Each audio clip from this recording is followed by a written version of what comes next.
महाराष्ट्रातल्या सत्ता संघर्षावर आज सुप्रीम कोर्टात सुनावणी। ठाकरे गटाकडून उर्वरित युक्तिवाद होणार।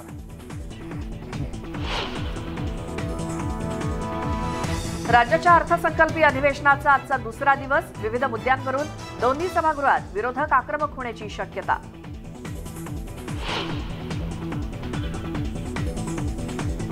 राज्य सरकारनं सादर केल्या 6,383 कोटी रुपयांच्या पुरवणी मागण्यांमध्ये छत्रपती संभाजीराजेंचा उल्लेख। स्वराज्य रक्षकच। भास्कर जाधवांनी गुवाहाटीचं तिकीटही बुक केलं होतं। एकनाथ शिंदे यांना 100 वेळा फोन केला। भाजपच्या मोहित कंबोज यांचा गौप्यस्फोट। ठाण्यातील शिवसेनेची लोकमान्य नगर शाखा ताब्यात घेण्यावरून शिवसेना आणि ठाकरे गटात वाद। पोलिसांनी मध्यस्थी करत मिटवला वाद। नाशिकवर आता शिवसेना आणि ठाकरे पक्षाचं विशेष लक्ष। युवासेना अध्यक्ष खासदार श्रीकांत शिंदे आणि संजय राऊत नाशिक दौऱ्यावर।